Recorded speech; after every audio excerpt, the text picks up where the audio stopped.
የሀገራችን የቴሌኮም አገልግሎት ግዙፉ ኢትዮ ቴሌኮም እያደገ የመጣውን የስራ ማስኬጃ ወጪና ማክሮ ኢኮኖሚያዊ ሁኔታዎችን ታሳቢ ያደረገ መጠነኛ የታሪፍ ማስተካከያ ማድረጉን በይፋ አስታውቋል። ኩባንያው ባለፉት 6 ዓመታት የደንበኞችን ቁጥር ወደ 86 ሚሊዮን፣ የቴሌብር ተጠቃሚዎችን ደግሞ ወደ 56 ሚሊዮን ማድረስ የቻለበትን ስኬት ጠቅሶ አሁን የተደረገው ማስተካከያ አገልግሎቱን በዘላቂነት ለማስቀጠል የተወሰደ እርምጃ መሆኑንም ገልጿል። ምንም እንኳን የዋጋ ማስተካከያ ቢደረግም ኩባንያው ዝቅተኛ ገቢ ያላቸውን የህብረተሰብ ክፍሎችና ልዩ ድጋፍ የሚሹ ደንበኞችን ከግምት ውስጥ ያስገቡ የሚከተሉትን ውሳኔዎች አስተላልፏል። በቴሌብር ጥቅል ለሚገዙ ደንበኞች ይደረግ የነበረው የ10% ቅናሽ ወደ 20% ከፍ እንዲል ተደርጓል የተባለ ሲሆን በርካታ ደንበኞች የሚጠቀሙባቸው 38 የተለያዩ ጥቅሎች ላይ ምንም አይነት የዋጋ ጭማሪ አልተደረገም ነው የተባለው። ዝቅተኛ ገቢ ያላቸው ደንበኞች የሚጠቀሙባቸው የ1 ብር፣ የ2 ብር፣ የ5 ብር እና የ1 ሰዓት ጥቅሎች ባሉበት ዋጋ ቀጥለዋል። እንዲሁም ለተማሪዎች፣ ለመምህራንና ለአካል ጉዳተኞች የተዘጋጁ ልዩ ጥቅሎች ላይ ምንም አይነት ጭማሪ አልተደረገም ሲልም አስታውቋል። በማታለል ወንጀል የተጠረጠሩት የሄሎ ታክሲ ስራ አስኪያጅና ግብረ አበሮቻቸው በቁጥጥር ስር ዋሉ። በአነስተኛ ቅድመ ክፍያ የመኪና ባለቤት እናደርጋቸዋለን በሚል የ127 ዜጎችን ተስፋና ጥሪት የበሉ ተጠርጣሪዎች በቁጥጥር ስር መዋላቸውን የአዲስ አበባ ፖሊስ አስታወቀ። ተጠርጣሪዎቹ የዜጎችን የትራንስፖርት ዘርፍ የመሰማራት ፍላጎት እንደ መልካም አጋጣሚ በመጠቀም መኪና እናስመጣለን በሚል ከእያንዳንዱ ተበዳይ ከ130 ሺህ እስከ 350 ሺህ ብር የሚደርስ ገንዘብ ተቀብለዋል።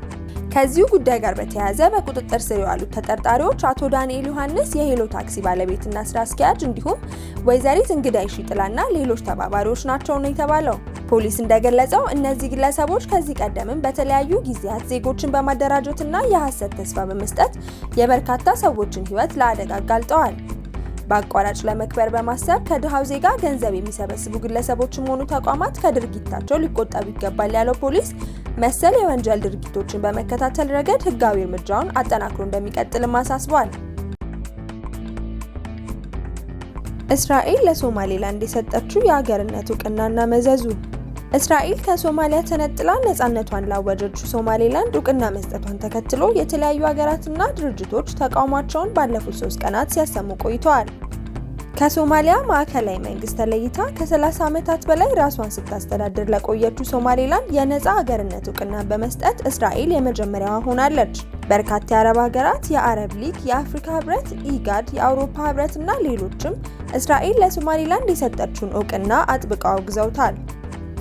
የእስራኤሉ የውጭ ጉዳይ ሚኒስትር ጌዲዮን ሳአር አገራቸው ለገጠማት ጠንካራ ተቃውሞ በሰጡት ምላሽ ሶማሌላንድ ባለፉት ቀናት የተፈጠረች አይደለችም በማለት ከ3 አስርተ ዓመታት በላይ የቆየች መሆኑን አመላክተው እስራኤል በሰጠቻት እውቅና ላይ የተሰነዘረውን ጥቃት ግብዝነት ነው በማለት አጣጥለውታል።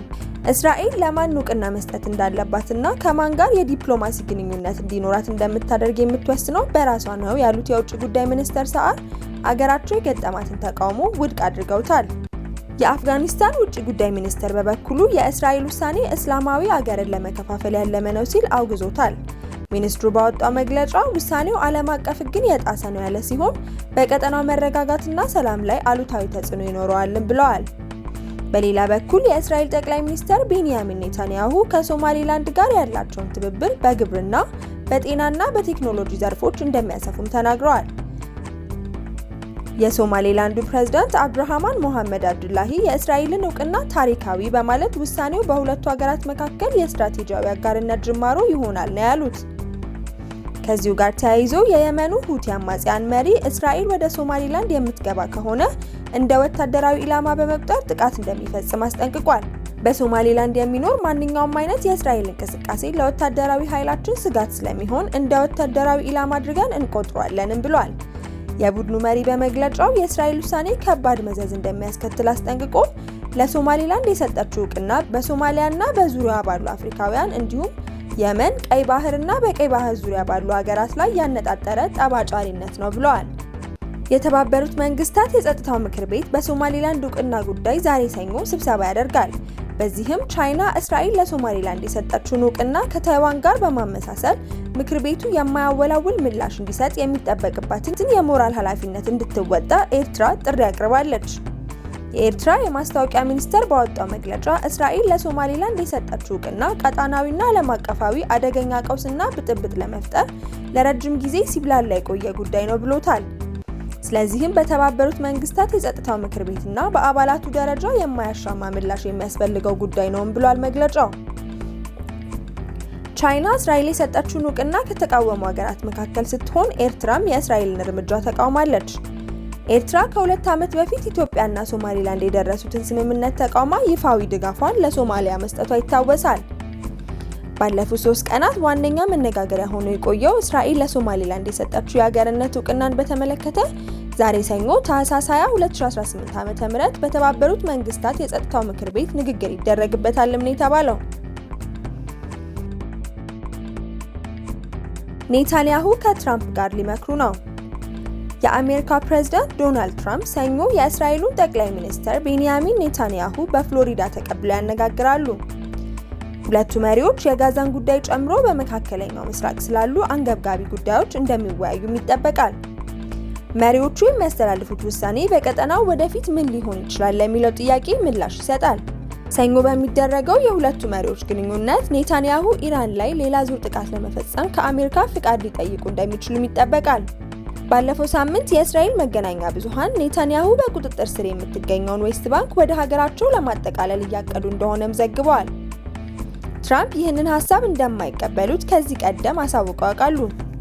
የእስራኤል መንግስት ኢራን የሚሳኤል አቅሟን መልሳ እየገነባች ነውም ብሎ ያምናል። ከወራት በፊት ለ12 ቀናት በቆየው ጦርነት የእስራኤልና አሜሪካ ተዋጊ ጀቶች የኢራን የሚሳኤል ማምረቻዎች ላይ የቦምብ ጥቃት ማድረሳቸውም የሚታወስ ነው። የኢራኑ ፕሬዝዳንት ሀገራቸው ከእስራኤል፣ ከአሜሪካና ከአውሮፓ ህብረት ጋር የለየለት ጦርነት ውስጥ እንደገባች ተናግረዋል። ሀገራችን የተረጋጋች እንድትሆን አይፈልጉም ሲሉም ፕሬዝዳንት ማሱድ ፔዜሽኪያን ከቀናት በፊት እንደተናገሩ ተዘግቧል። ፕሬዝዳንት ትራምፕ ከ11 ወራት በፊት ለሁለተኛ ጊዜ ወደ ስልጣን ከመጡ በኋላ ከኔታንያሁ ጋር ሲገናኙ ይህ ለ6ኛ ጊዜ ነው የተባለው።